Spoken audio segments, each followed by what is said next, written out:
Hello my dear students, आज हम पढ़ेंगे खेल कूद और व्यायाम जो कि आपके जीवन को बदल सकता है। तो हम इसका अध्ययन शुरू करते हैं।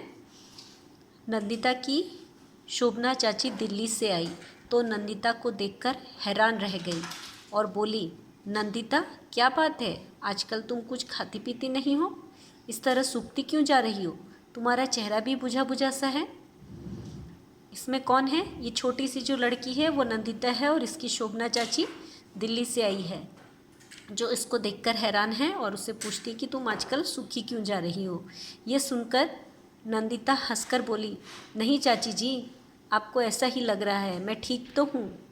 पर नंदिता की माँ ने बताया, शोभना, इसका घूमना फिरना या घर से बाहर जाना तो शुरू से ही कम था, मगर इधर जब से परीक्षाएं आई है तब से इसका घूमना फिरना बिल्कुल ही बंद कर दिया है। सारे दिन कमरे में बंद रहती है और सुबह हो या शाम इसके मुंह में सिर्फ एक ही बात सुनाई पड़ती है, मुझे परेशान ना करो, मुझे अच्छे नंबर लाने हैं, इस बार प्रथम आकर दिखाऊंगी। मैं बार बार समझाती हूँ कि सेहत ठीक रहेगी तो पढ़ाई लिखाई भी कर पाओगी, अगर बीमार पड़ गई तो क्या होगा। ये सुनकर शोभना चाची चिंता में पड़ गई। जब नंदिता की माँ ने नंदिता के दिनचर्या के बारे में बताया कि वो सिर्फ रूम में ही घुसी रहती है, दिन भर किताब में ही पड़ी रहती है और पढ़ाई करती है, कुछ खेलकूद और व्यायाम वगैरह नहीं करती है, तब ये शिकायत नंदिता की माँ शोभना से करती है। नाश्ते के बाद शोभना चाची ने नंदिता को अपने पास बुलाया। बोली, नंदिता, प्रथम आना तो अच्छी बात है, पर इसके लिए तुम्हें किसने बताया कि तुम बिल्कुल किताबी कीड़ा बन जाओ। किताबी कीड़ा मतलब जो सिर्फ किताब में ही घुसे रहते हैं। घूमना फिरना, पार्क में खेलना, कसरत करना सब छोड़ दो। ये सब किसने बताया तुम्हें?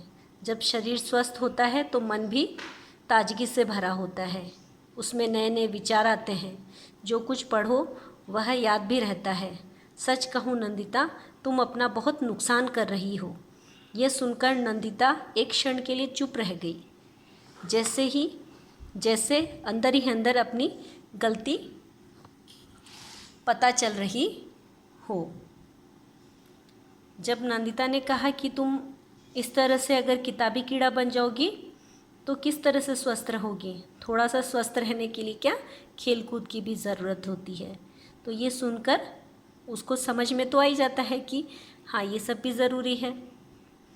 धीरे से बोली, पर चाची जी, क्या मैं खेलकूद और व्यायाम कर सकती हूँ?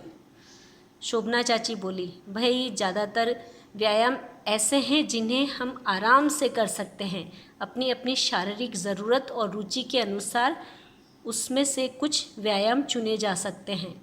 धनुरासन, शवासन, सूर्य नमस्कार, ये सब ऐसे आसन हैं जिसमें पूरे शरीर का व्यायाम हो जाता है और शरीर में रक्त संचार तेज से होता है।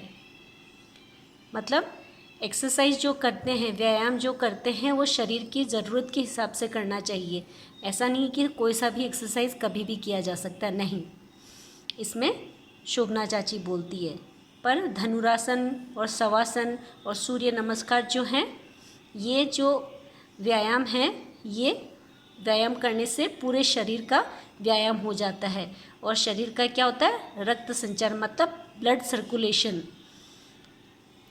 अच्छी से होता है। फिर प्राणायाम तो ऐसा आसन है जिससे फेफड़े मजबूत होते हैं।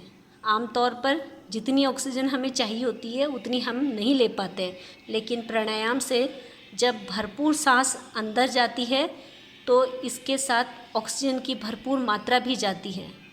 इससे पूरे शरीर में स्फूर्ति का संचार होता है।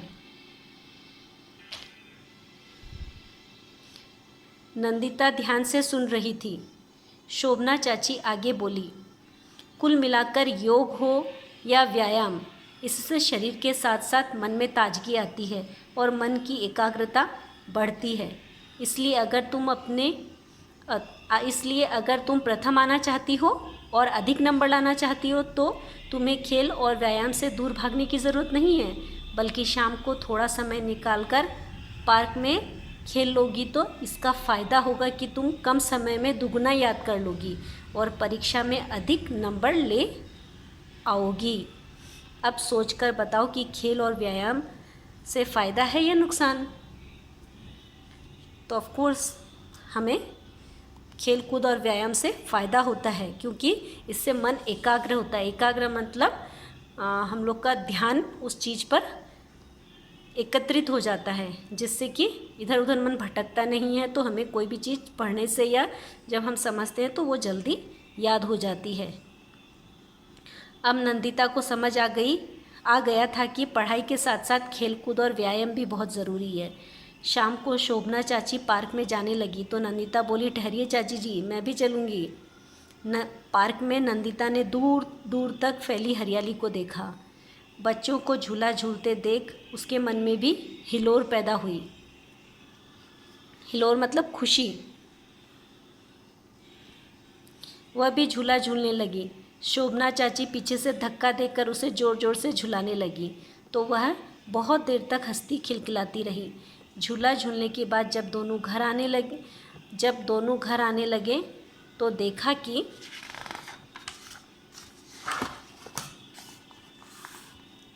कुछ लड़कियां बैडमिंटन खेल रही थी। शोभना चाची ने उस तरफ इशारा करते हुए कहा, देखो नंदिता, तुम तो कह रही थी कि मैं क्या खेलूं?